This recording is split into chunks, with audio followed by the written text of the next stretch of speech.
Ciao a tutti, ciao amici, ciao, buonasera.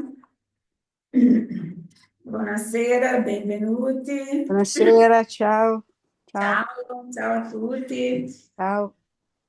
Benvenuti a questa serata di martedì, oggi 14 aprile 2026, sono 20:42, 2 minuti passati dall'inizio della nostra riunione. Grazie a voi che siete qui di presenza, grazie amici, grazie, benvenuti. Iniziamo questo nostro mercoledì o martedì sera con la preghiera per l'inizio della riunione. Come sempre chiediamo ai buoni spiriti, agli spiriti protettori, angeli guardiani, che siano con noi. Preghiera per l'inizio della riunione. Noi preghiamo, Signore Dio Onnipotente, di mandarci spiriti buoni per assisterci, di allontanare quelli che potrebbero indurci in errore e di concederci la luce necessaria per distinguere la verità dalla visione. Allontanate, Signore, anche gli spiriti malevoli, incarnati o disincarnati, che potrebbero tentare di gettare fra noi la discordia e di distoglierci dalla carità e dall'amore per i prossimi. Se qualcuno tentasse di introdursi qui, fate che non trovi accoglimento nel cuore di nessuno di noi. Buoni spiriti, che vi dignate di venire a istruirci, rendeteci docili ai vostri consigli, allontanate da noi qualsiasi pensiero di egoismo, orgoglio, invidia e gelosia. Ispirateci l'indulgenza e la benevolenza verso i nostri simili, presenti o assenti, amici o nemici. Infine, fate sì che attraverso i sentimenti da cui saremo animati, noi possiamo riconoscere la vostra salutare influenza. Donate ai medium, cui darete l'incarico di trasmetterci i vostri insegnamenti, la coscienza della santità della missione che è stata loro affidata e della gravità dell'atto che essi stanno per compiere, affinché agiscano con il fervore e il raccoglimento necessario. Se nell'assemblea si trovano persone attirate da altro intendimento che non sia il bene, aprite loro gli occhi alla luce e perdonate, come noi perdoneremo se venissero con intenzione malevole. Noi preghiamo in particolare lo spirito protettore della casa Seme di Luce, Santo Agostino, e anche le nostre guide spirituali, di assisterci e di velare su di noi. Così sia.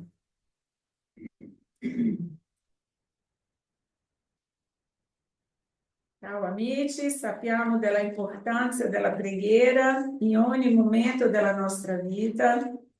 Più che mai le energie che ci circondano sono energie che abbiamo bisogno di protezione. E nulla più importante che la preghiera per mantenerci sempre nell'energia del bene e della protezione.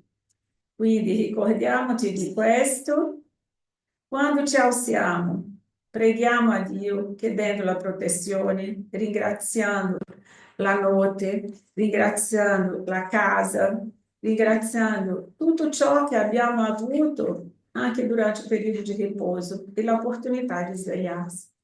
Ringraziamo anche alla spiritualità amica tutto che fa per noi, per la nostra giornata, che possano intuirci, che possano darci la benedizione di ricevere il loro consiglio, la loro protezione, perché a ogni momento, in ogni secondo, abbiamo bisogno del loro ausilio. Se è difficile vedere la realtà nella vita quotidiana, delle difficoltà altrui, delle nostre proprie difficoltà, di tutto che accade nella nostra vita e attorno a noi, se noi non abbiamo la fortezza che ci dà la preghiera, che ci sostiene, perché i pilastri oggi della nostra vita, il nostro sostegno è la preghiera. Non è più l'alimento, non è più quello che abbiamo, nulla di questo ci dà più sicurezza, perché tutto ciò che abbiamo di materiale, da notte al giorno, possiamo svegliarsi senza nulla. Alimento può alimentare il nostro corpo per un determinato momento, ma la fame logo dopo viene. E dipendendo dalla nostra ansia e del vuoto che abbiamo dentro, avremo sempre più fame.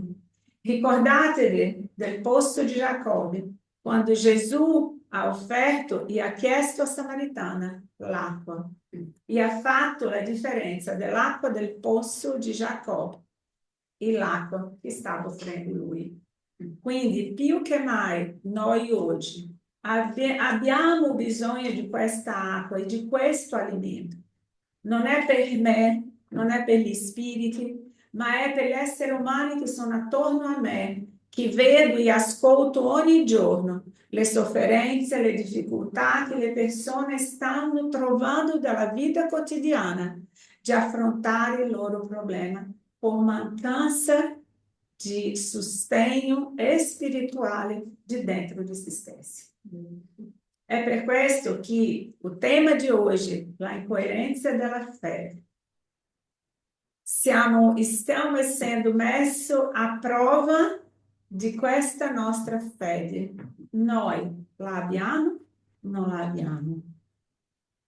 Ci fidiamo o non ci fidiamo? È lì che la importanza di capire veramente se io sono in grado di gestire questa parolina che si chiama fede. Più che mai la umanità ha bisogno di trovare la fede dentro se stessa per affrontare le difficoltà che ci circondano. Come possiamo mantenere la serenità in mezzo al caos? Gesù già ci ha promesso, no? Sentirete il rumore di guerra, le difficoltà, la carestia. Tutto questo già aveva parlato, già ci ha preparato. 2000 anni fa è venuto a prepararci per il momento che stiamo vivendo adesso. Bom, andiamo avanti, se no. Sulla fede, in tutti i momenti confido in Dio. In quello che faccio, penso a Dio. Con chi vivo, vivo amando a Dio. Per dove cammino, cammino con Dio. In quello che accade, Dio fa il meglio. Tutto quello che ho è benedizione di Dio. Emmanuel Chico Xavier, nel libro Azione e Cammino. Solo questo paragrafo di questo libro fa una conferenza. Ci troviamo in questo, in tutti i momenti confido in Dio? È così? No. No. Inciampiamo. E perché no? In quello che faccio penso a Dio? Non so. Vedi che è un semplice paragrafo che ci fa ragionare. Con chi vivo? Vivo amando a Dio? Per dove cammino? Cammino con Dio? Non sei In quello che accade, Dio fa il meglio. Penso così? No, non penso che sia così. In quello che accade, Dio fa il meglio? No, no. Tutto quello che io è benedizione di Dio? Sarebbe, se no... O è merito mio? Perché sono intelligente, sono brava, sono fiera di me. Dio non c'entra nulla. Ho fatto tutto io. È così o no? Quindi è il momento che noi dobbiamo ripensare tutto ciò. Dobbiamo prendere questo qua, attaccare nel nostro specchio, nella porta del bagno, quando siamo lì a meditare, mettiamo davanti, ben vicino, così meditiamo, senza telefonino, prendiamo questo e vediamo cosa manca perché io abbia veramente questa fiducia in queste parole qua. Perché solo con questa fiducia e con questo comportamento io riuscirò a vincere il mondo come Gesù ci ha insegnato. E io non sto parlando di religione. Gesù non è venuto a parlare di religione, è venuto a servire di guida e navigatore all'umanità. Parlare di religione e seguire religione ha lasciato a quelli che già erano nelle religioni. Ha fatto la distinzione di quello che insegnava lui, di quello che era la religione, di quello che era la politica. Lui non ha urtato nessuno, ha rispettato tutti quanti, ma ha lasciato molto ben scritto quello che era il suo insegnamento. Lui ha dimostrato la veracità e ha vissuto la veracità di ciò che parlava. Questa è la differenza che noi oggi siamo già in grado di ragionare e non accettare più una fede cieca. La fede cieca e il ragionamento, ma come può parlare di ragione e fede? Come puoi parlare di ragione e fede? Perché quando io passo a capire che la fede deve essere ragionata, perché tutto ciò che faccio io metto in moto la mia fede. Perché io sto parlando di una legge della fisica, io sto parlando di una legge che già esiste nell'universo. Tutto ciò che pensi esiste. Tutto ciò che io parlo diventa realtà. Per questo è importante che io capisca che la fede, esiste la fede umana, che è quella messa in moto da me, e esiste quella fede che quando io vedo che il mio comportamento, che la mia capacità di generare un determinato avvenimento nella mia vita va até un certo punto.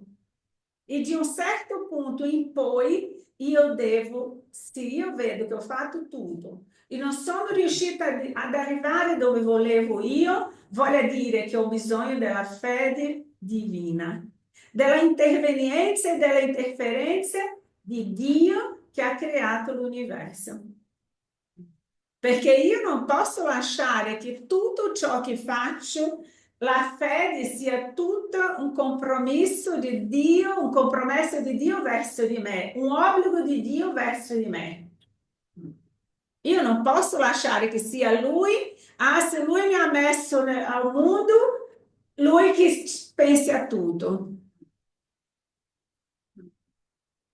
Lì è una irresponsabilità, una infantilità della mia parte verso il mio compromesso con la mia vita. E la stessa cosa facciamo con i genitori. Perché mi hai messo al mondo, quindi hai l'obbligo di fare tutto per me e di gestire la mia vita. No, no, no, no, no. Tu sei stato creato dentro di un'educazione che io ti ho permesso capire tutto. Tu devi fare tutto, devi gestire la tua vita. Quando vedi che quello lì è oltre quello che puoi fare tu, puoi chiedermi aiuto, che io ti aiuto. Questa è la fede divina. Quando io vedo che ho fatto la mia parte e non riesco più ad andare avanti, posso chiedere l'intervenienza di Dio. Ma Dio capirà prima che ho fatto la mia parte. Ma se io sono lì seduta sulla macchina con le gambe incrociate, ascoltare la musica e dico Dio fai piovere per favore perché voglio stare qua, Dio fa venire il sole o il mondo deve stare lì a banarmi. Quindi voglio dire che questa è una irresponsabilità da mia parte. E noi tante volte continuiamo a agire prima come se fossimo Dio, volendo fare o compito di Dio. O vogliamo fare di Dio un nostro Aladino, la lampada magica. Dio è mia lampada magica. Io voglio svegliarmi domani ricca, piena di soldi. Voglio la cura di questa malattia. È così o no? Sì. Dov'è la nostra responsabilità? Facendo un esame approfondito delle opere di Kardec, possiamo trarne delle linee essenziali definire nettamente il suo pensiero sulla fede. Lo Spiritismo, scriveva, è rivolto a coloro che non credono o che hanno dei dubbi, e non a coloro che hanno una fede e a cui questa fede basta. Noi non siamo qui a convincere nessuno né della vita oltre la vita, né della fede che devi avere, devi coltivare. No, non siamo qui per quelli che dicono io già ho le mie credenze, ho già la mia fede, non voglio... È inutile andare a cercare queste persone. Un banchetto di nozze. Vi ricordate del banchetto di nozze dell'Evangelo, il passaggio di Gesù, che ha invitato tutti quelli potenti per venire al banchetto?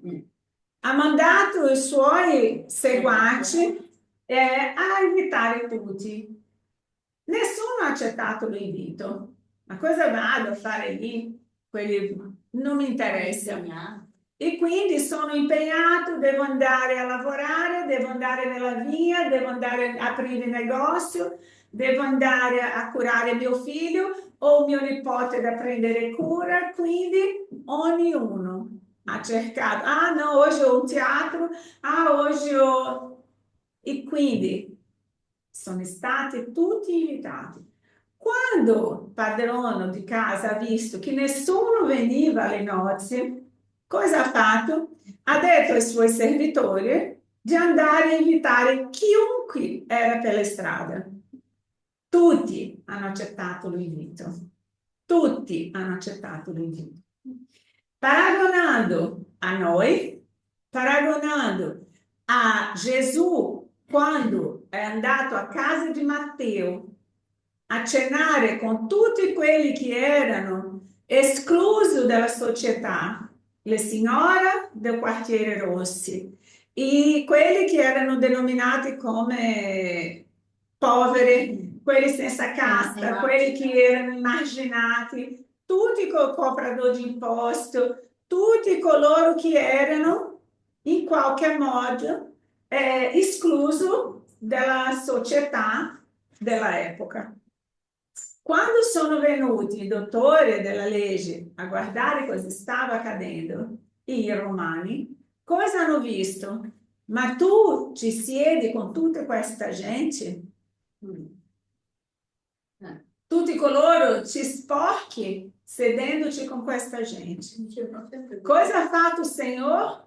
Volete partecipare? Potete entrare, ma non ci penso neanche. Ossia, la fede è la stessa cosa. Gli insegnamenti sono per tutti. Siamo stati tutti, la fede è come un sole, per i buoni, per i mali, per i belli, per i brutti, per i cattivi, per il bandito più vile, l'assassino più vile. C'è anche il sole e c'è la pioggia. Ma siamo noi a scegliere quando e se vogliamo accettare l'invito. Per questo, quando arriverà il momento di provare la nostra fede, che l'acqua sale, io non posso dire Signore salvami, perché neanche tutti che dicono Signore, Signore saranno salvati. Perché? Ma come puoi? Se Dio dice che salva tutti, nell'ultimo momento io voglio essere salvato e non sono salvato. Dov'è la misericordia? La misericordia è giustamente insegnare a questi figli che esiste ora per tutto. Non può essere quando voglio io, ma è quando Dio mi chiama. Quando la vita mi invita, quando la vita mi richiama. E lì, nell'ultimo momento, non posso pensare che mi lascerà entrare. E lì devo fare un passo indietro e ripetere e aspettare il mio turno nuovamente in un'altra opportunità. Ma quella lì io non avrò. E questo non è cattiveria, questo è insegnare a mio figlio che per tutto dobbiamo avere disciplina. Io ti invito 300 volte a venire a casa mia. Arrivi sempre dopo che tutti già hanno iniziato a mangiare, sono tutti a aspettare che arrivi te per mangiare tutti. A un certo punto non sei più invitato. Perché? In rispetto a quelli che ci aspettavano, in rispetto a quelli che ci invitano, in rispetto a te stessa per imparare che non sei l'unico nel mondo, che ci sono altri. Questo è volere male? Può anche rimanere con rabbia. Ah, ma tu, ma mi dispiace, ho provato una volta, due, tre, adesso a me non va più. Dio ci dà, sono 2000 anni che Lui aspetta da noi la disciplina e che noi capiamo dov'è la fede. I momenti difficili stanno arrivando e noi continuiamo a non voler vedere che dobbiamo sì cercare l'alimento a quale mi susterà.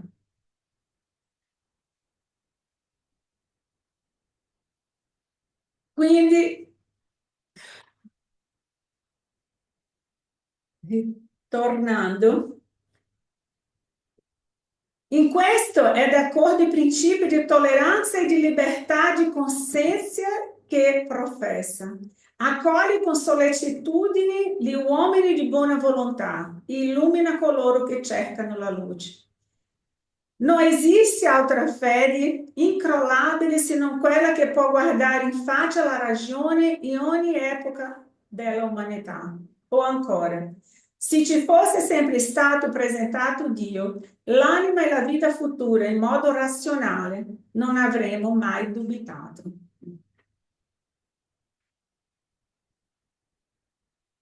Tuttavia, come esprimere la fede? Ci si domanda spesso. La fede non trova definizione nel vocabolario volgare. È un sentire. Io ho bisogno di sentire necessità di trovare la fede perché è un esercizio la fede. La fede, la tolleranza, il rispetto, tutto questo sono esercizi che dobbiamo fare ogni giorno. Non è che compriamo, troviamo pronto o già viene in noi di fabbrica. Tutti i sentimenti già vengono di fabbrica, ma se io non coltivo quel sentimento, non può crescere.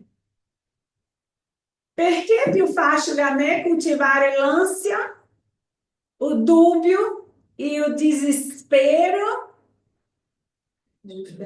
la disperazione, scusate, che cercare di mettere il ginocchio per terra e dire: Signore, io ci sono, aiutami. Ho bisogno del tuo aiuto. Ma entriamo sempre nella disperazione. Bate cuore, l'ansia, e lì apriamo dei portali giganteschi che dopo non riusciamo più a chiudere.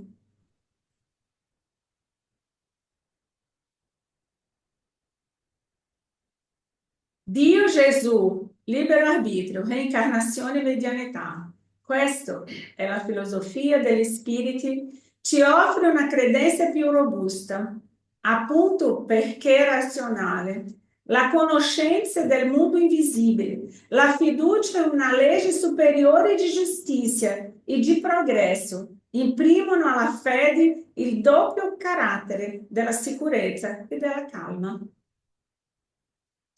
Se io non ho Dio dentro di me, io non riuscirò a superare le difficoltà.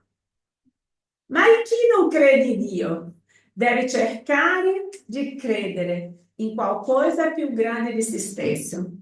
Perché se io non sono capace di fare una cosa e non ho la credenza che esiste un'energia superiore, chiami Dio, chiami cosa come chiami, io non riuscirò a sopravvivere. E questo vi dico sul serio, perché non sono io, Catarina, che sto dicendo, ma sono gli spiriti. Ogni spirito sincero che cerca la verità e la fede li trova nella nuova rivelazione. Su di lui scenderà un'influenza dall'alto che lo guiderà verso quella luce nascente, la quale sarà un giorno il faro dell'intera umanità. La fede in un ideale superiore di giustizia fortifica la coscienza e sostiene l'uomo nelle sue prove. Essa è il conforto e speranza di quelli che soffrono, il supremo rifugio degli afflitti, degli abbandonati, come un'aurora, essa illumina con i suoi dolci bagliori l'anima dell'infelice. Posso affermarvi una cosa che mi ha detto gli spiriti. Se io mi fidassi di Dio, non ci sarebbe per le strade.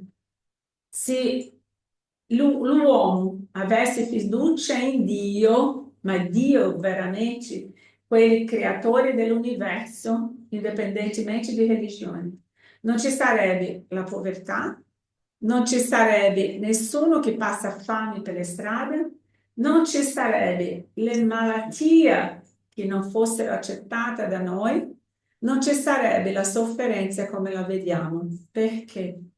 Quello che abbiamo detto prima. Se io mi fido di Dio, un padre ci lascerebbe passare fame? Se io mi fidassi veramente di Dio, soffrirei con una malattia? Perché in tutto dai grazie. Qual figlio che chiedendo al padre pane gli darà una pietra? Quindi le conseguenze di tutto che abbiamo attorno è sempre responsabilità nostra. Perché se io mi fido di Dio, io posso vivere per le strade, ma non passerei mai fame. E non vivrei anche neanche per le strade, perché il mio tempo per le strade sarebbe limitato, perché la fede in Dio mi farebbe un giorno uscire dalle strade. Avete capito la nostra responsabilità in tutto il meccanismo che ci circonda? Quindi la fede è forza che nasce con la propria anima, certezza istintiva nella sapienza di Dio, che è la sapienza della vita stessa. Palpita in tutti gli esseri, vibra in tutte le cose.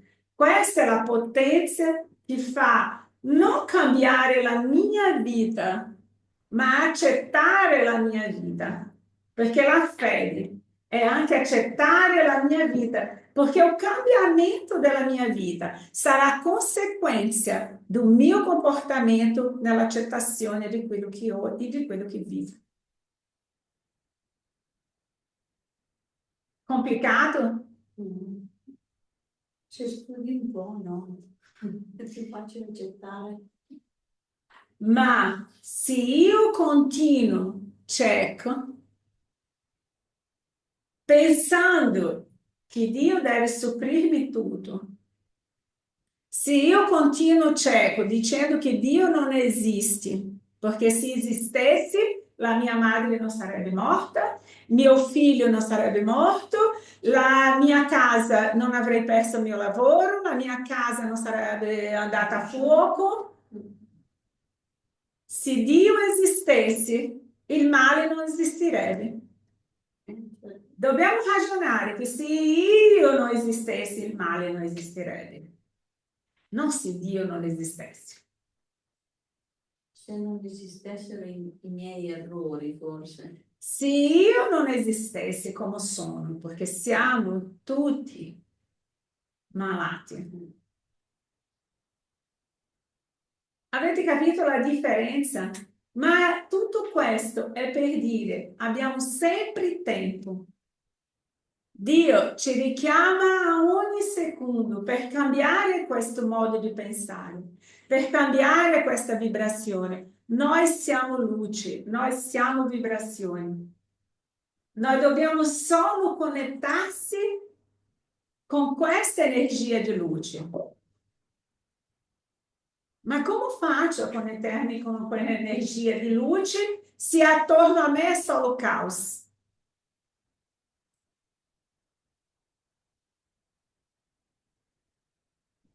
Libera da ogni manifestazione dell'ego, la fede praticata per scopo di carità diventa la medicina degli umili e afflitti, del padre di famiglia, della madre per i suoi figli, di tutti coloro, infine, che sanno amare. La sua applicazione è la mano anche dei più semplici. Essa non esige che la fiducia in sé e la fede nella infinita potência che fa brilhare dappertutto la força ou la vita. Como Cristo e gli apostoli, come i santi, i profeti e i sensitivi, ognuno di noi può imporre le mani e guarire, se ha l'amore per i suoi simili e la volontà ardente di soccorrerli. La fede è nel minimo atto. La fede quando io cucino, la fede quando io faccio il mio lavoro, sia qual sia il mio lavoro, del più umile, più semplice, se io ho la fede di fare bene quello, la energia che potenzializzo attorno a me, in me, è un'energia creatrice.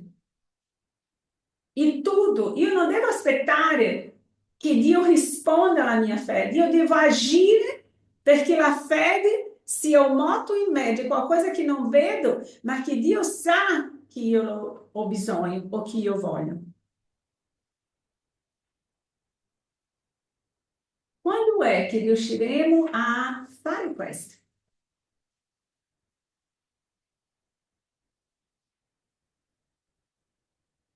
Non di meno, pochi uomini ancora possiedono questa fede. Lo spirito di verità parlò alla terra, ma essa non pose attento orecchio alle sue parole, e non furono i potenti che lo ascoltarono, ma piuttosto gli umili, i piccoli, i disereditati, tutti coloro che avevano sete di speranza.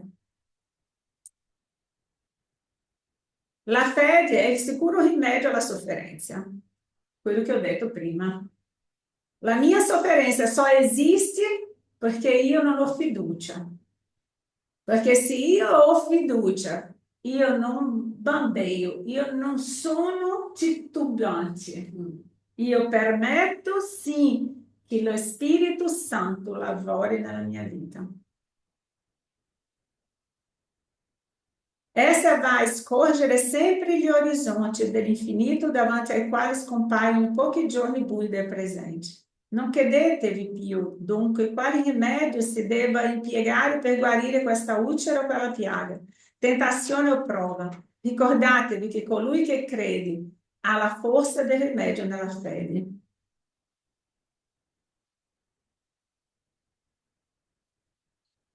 Molti non hanno coraggio di lasciarsi andare alla fede, preferiscono combattere tutta la vita. Una verità che potrebbe compromettere i loro interessi o distruggere le loro affermazioni. Altri riconoscono segretamente la bellezza e la grandezza di questa dottrina, ma si spaventano dell'esigenza morale che impongono. Ah, è troppo lavoro. È più facile pagare qualcuno per pregare per me. Lascia che pago qualcuno, prega per me, deve andare lì, accendere una vela, una candela, 10 candele, fare tanti Padre Nostro, Ave Maria, Nostra Signora, salire in ginocchio convento da Pena, la Madonna, andate lì, è tutto risolto. O passate la porta una volta ogni tanti anni, tutti i tuoi peccati sono perdonati. Oddio, ma dove siamo? Scusami, è un incubo. Dove siamo? E lì diciamo, perché deve essere ragionata? Perché tutto questo devo ragionare. Sarà che è questo solo? E lì a esigenze morali che impongono conoscere la verità dell'insegnamento di Gesù, legati ai piaceri desiderosi soltanto di vivere a loro inclinazione senza curarsi dall'aldilà. Essi scacciano dalla mente tutto ciò che li potrebbe disturbare. Questo modo di agire sarà per loro causa di amari rimpianti.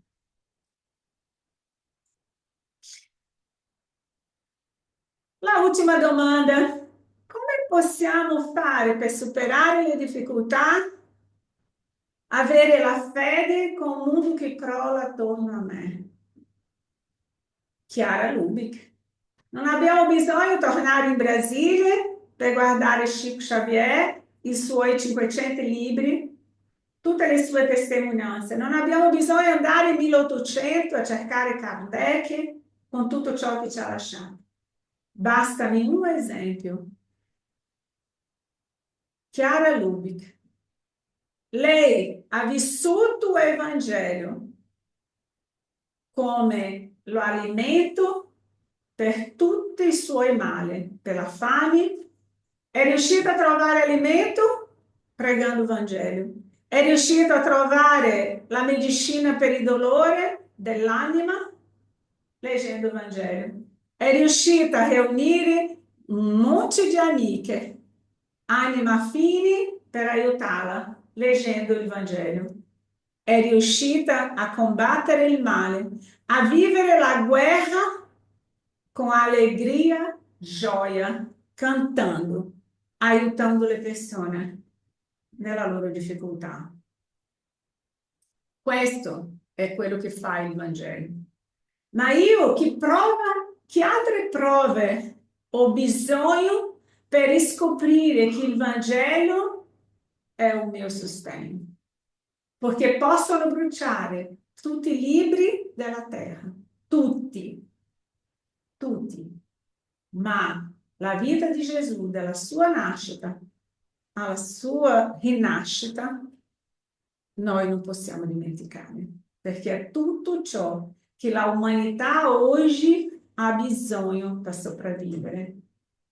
Ricordatevi di questo. Durante una guerra, se possiamo, sarebbe da salire su un elicottero, su un aereo e buttare sulle persone una pioggia di Vangelo. Leggetelo, prendetelo, perché lì sarà il tuo alimento, la tua protezione. Voi udirete parlare di guerre e di rumore di guerre. Guardate di non turbarvi, perché bisogna che questo avvenga, ma non sarà ancora la fine, poiché si leverà nazione contro nazione, reino contro reino. Ci saranno carestie e terremoti in vari luoghi, ma tutto questo non sarà che principio di dolore. Allora vi getteranno in tribolazione e vi uccideranno, e sarete odiati da tutti la gente a causa del mio nome.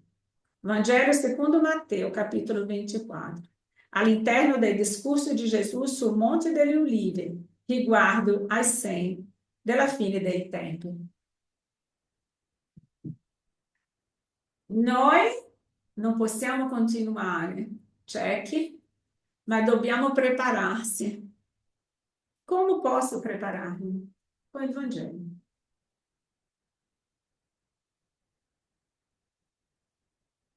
È tutto qui. Guardate questo bel film perché Chiara Lubick è veramente una forza e un coraggio. Santo Agostino, la fede è un atto razionale, un dono di Dio, definito come credere ciò che ancora non vedi. Non è cieca, la cui ricompensa è vedere ciò che si crede. Non è cieca, ma è complementare alla ragione. La fede illumina la comprensione e la ragione sostiene la fede, creando un'unione necessaria per giungere alla verità. Questo è il nostro Santo Agostino, che c'è discorsi gigantesco, immenso sulla fede. È bellissimo.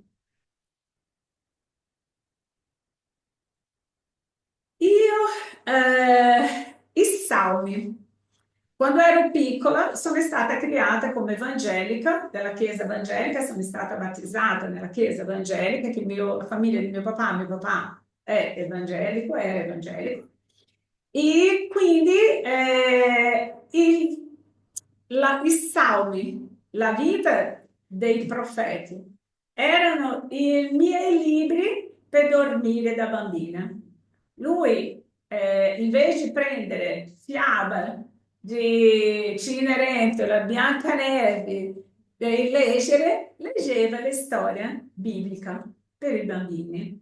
Quindi tutte le storie bibliche, tutte le vite di quelli che hanno superato le difficoltà e che hanno sopravvissuto al male, e sono stati giustamente quelli che avevano una fede incrollabile nell'amore di Dio. Davide per me è uno di quelli che non è stato perfetto, ha commesso tanto errore, ma Davide ha lasciato per noi un compendio di forza, coraggio e amore a Dio, di submissione, che io non posso vivere senza i salmi, perché è quello che mi dà la forza, il coraggio nel momento di difficoltà. Oltre il Vangelo, i salmi è quelli che io sento ogni corda di ogni cellula dentro di me vibrare quando io lo recito. E Davide, se ascoltati, lui recitava tutti questi salmi con l'arpa. Lui suonava l'arpa per allontanare gli spiriti maligni. Era attraverso il suono della sua arpa, che suonava come un suono degli angeli, a tutti che ascoltavano lui in quel suo balcone del palazzo, che suonava l'arpa, perché allontanava, diceva lui, gli spiriti cattivi.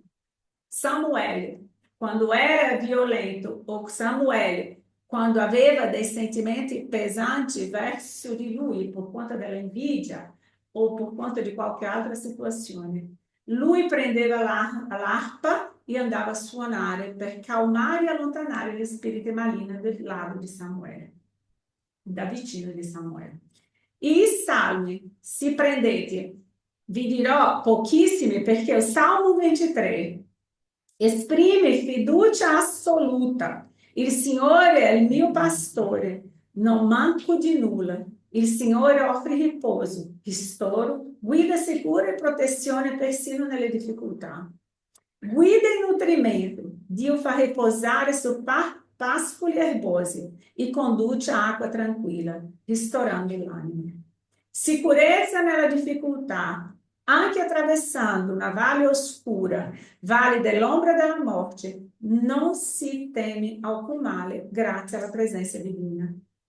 Protezione, il bastone e il viscastro, strumenti del pastore danno sicurezza. Abbondanza e grazia, il Signore prepara una mesa unge il capo con olio e fa traboccare il calice, simbolo di benedizione. Promessa finale, bontà e fedeltà accompagneranno i fedeli per tutta la vita, fino alla casa del Signore. Questa preghiera è spesso interpretata come la certezza di non essere mai soli e di essere guidato dall'amore di Cristo. Quando io dico, il Signore è il mio pastore, di nulla mancherò. Voglia dire di nulla, nulla. Ma io devo avere questa fiducia dentro. Io devo essere certa di questo.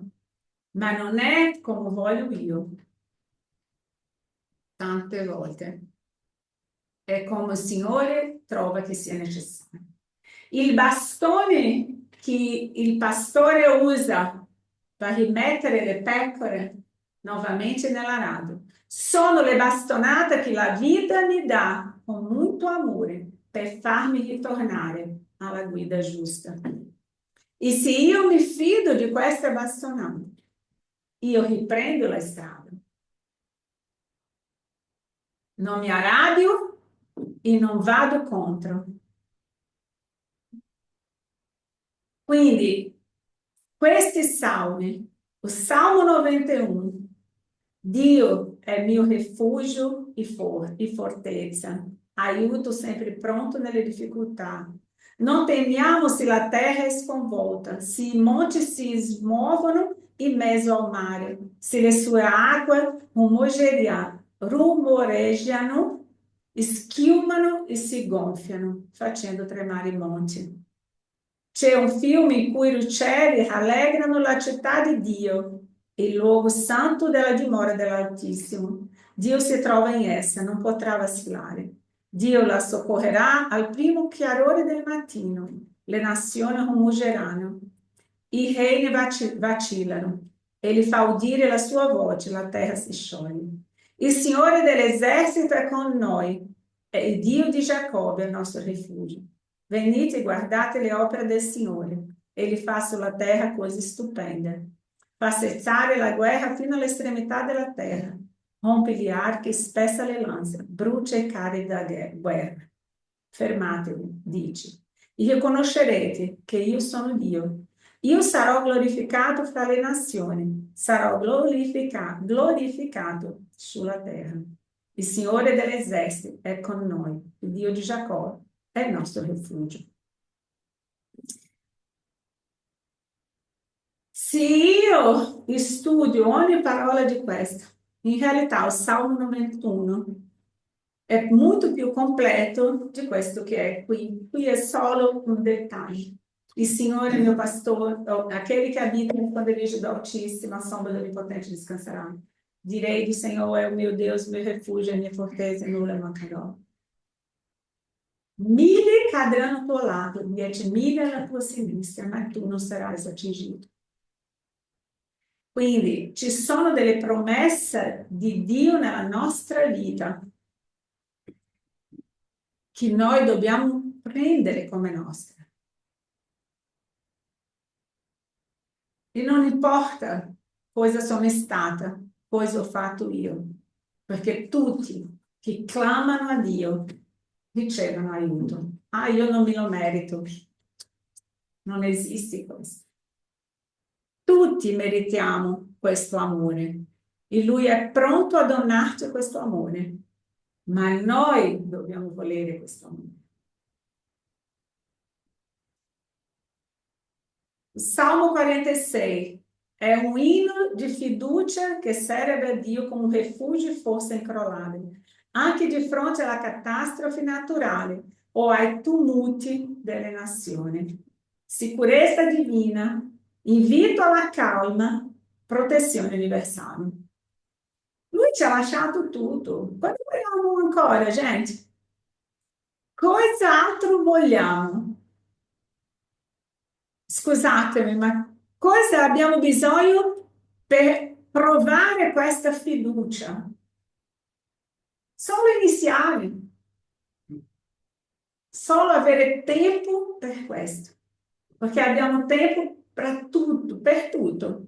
per andare a fare l'unghia, per andare a fare capelli, dico, da me, io trovo tempo per fare questo.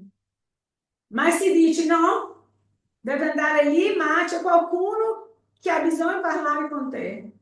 Ah no, aspetta un altro momento.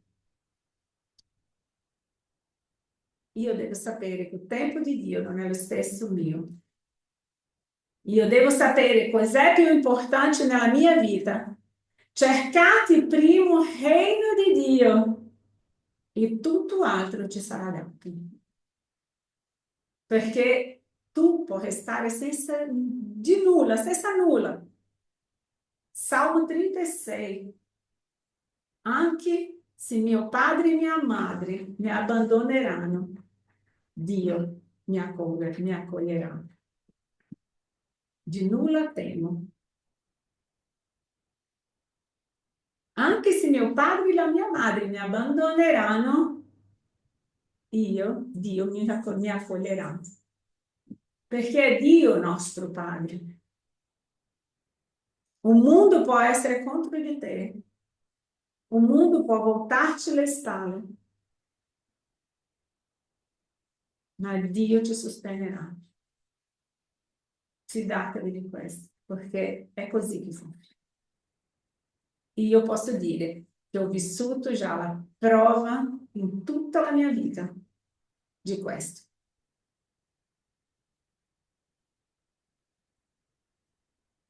La fede e la fiducia dell'uomo nei suoi destini, sentimento che lo porta verso la potenza infinita e la certezza di essere sulla via che conduce alla verità. La fede cieca ci porta a essere surdo, cieco e mudo,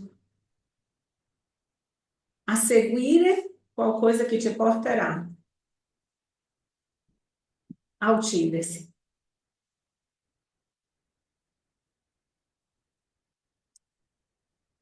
Compresa l'idea che questa vita non è che un attimo della nostra esistenza immortale, noi sopporteremo pazientemente i mali inevitabili che ne derivano.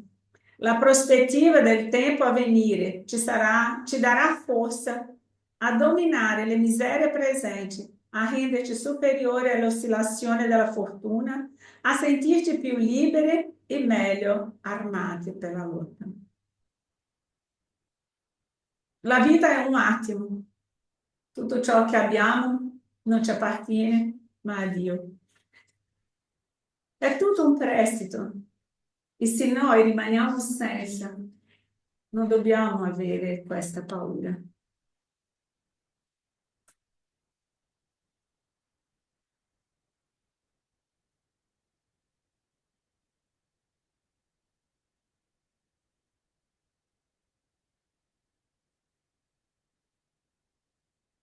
Cerchiamo la parte buona delle creature, delle cose e dei successi che incrociamo nella vita quotidiana.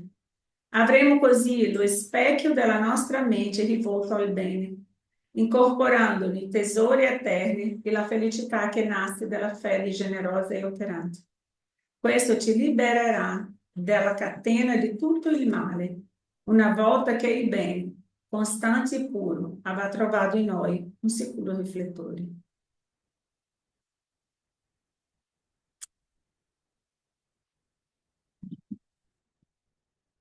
Grazie. Grazie amici.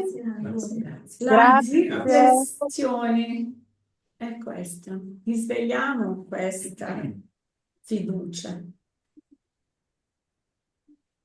Ok.